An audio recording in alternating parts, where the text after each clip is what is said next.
आज आपण बनवणार आहोत अशी एक गोड भन्नाट डिश की एकदा खाल्ली ना तर ती पुन्हा पुन्हा बनवाल. याची गोडी आणि नारळाचा भन्नाट स्वाद म्हणजे अगदी स्वर्गीय कॉम्बिनेशन. तर चला बनवूया झटपट सोपी आणि तोंडात विरघळणारी आंबा नारळ वडी. परफेक्ट नारळ वडी बनवण्यासाठी हा व्हिडिओ शेवटपर्यंत बघा. ही आंबा वडी बनवण्यासाठी मी एक नारळ खोवून घेतला आहे. हा नारळाचा किस मी मापून घेतला, तो 1.5 वाटी भरतोय. आता एका मिक्सरच्या भांड्यात हा 1.5 वाटी नारळाचा किस मी टाकून घेतला. ह्याच्यामध्ये मी आता 1.5 वाटी आंब्याचा पल्प टाकून घेते. येथे मी केशर हापूस आंबा यूज केला आहे, तो खायला फार गोड असतो.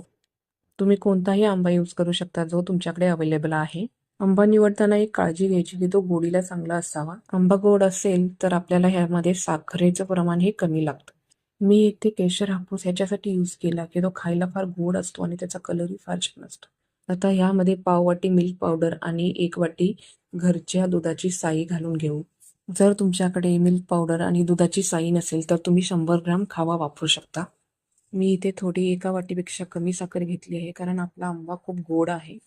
तुम्ही त्याचे प्रमाण 1 वाटी ते 1.25 वाटी किंवा 1.5 वाटीपर्यंत घेऊ शकता.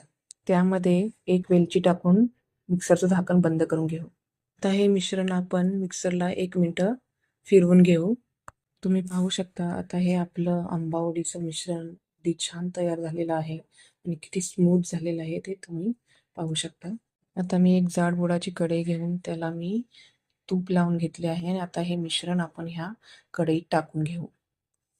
मिक्सरच्या भांड्याला जे थोडं काही मिश्रण चिपकलेलं होतं त्यामध्ये मी 2 चमचे पाणी घातले आणि परत ते मिक्सरला मी फिरवून घेतले. असं केल्याने मिक्सरला लागलेले मिश्रण सहजपणे निघून येते. ते मी परत ह्या मिश्रणामध्ये ॲड केले. आता आपण गॅस चालू करून घेऊ आणि हे मिश्रण सतत ढवळत राहू. काहींना असे प्रश्न पडतात की माझ्या घरामध्ये दुधाची साई नाहीये, मिल्क पावडर नाहीये किंवा मावा नाहीये, तर त्यांच्यासाठी मी एक दुसरी ट्रिक सांगते. अर्धा लिटर दूध घ्या आणि छान गरम करा जोपर्यंत त्याची रबडी बनत नाही.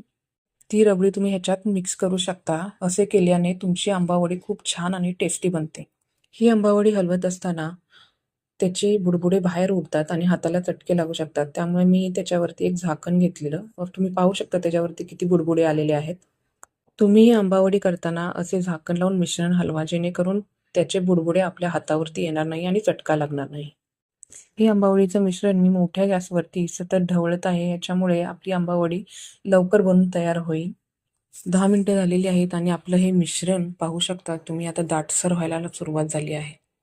हे मिश्रण आपण मोठ्या गॅसवरती हलवत आहे. जर थोडंसं असंच ठेवलं तर ते खाली लागू शकतं आणि ह्या मिश्रणाला आपल्या करपट वास लागू शकतो. त्यामुळे तुम्ही सतत ढवळत राहा. कढईला लागलेले मिश्रण आता ह्या स्पॅच्युलाच्या मदतीने काढून घेऊ आणि छान परत ढवळून घेऊ.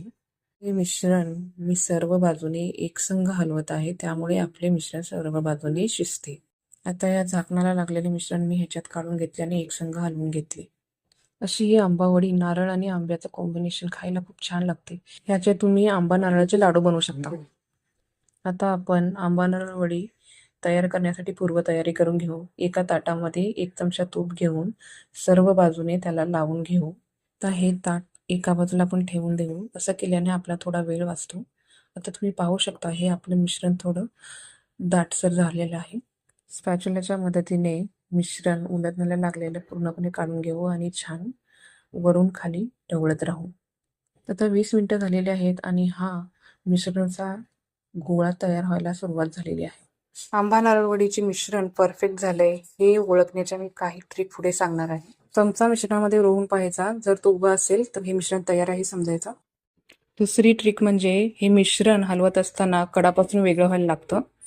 तिसरी ट्रिक थोडं स्पॅच्युलाने त्याच्यावरती हे मिश्रण घ्यायचं आणि गोळी बनते का पाहायचं. जर ही गोळी हाताला चिपकत नसेल तर हे मिश्रण तयार आहे असं समजायचं. शेवटची बोनस टिप सांगते.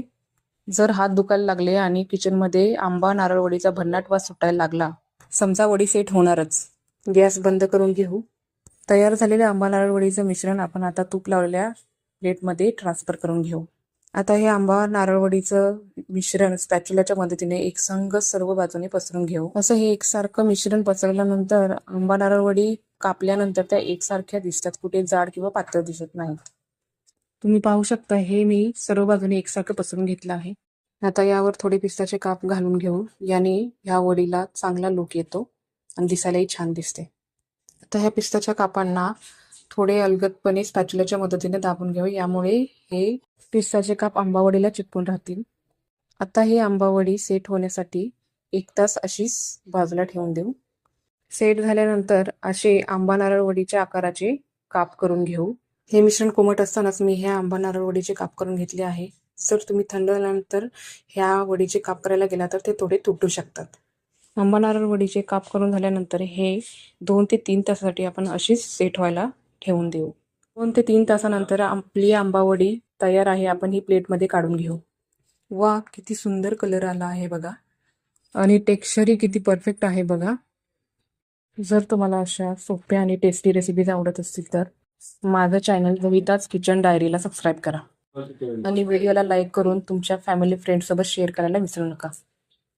पुन्हा भेटूया एक नवीन आणि भन्नाट रेसिपी सोबत.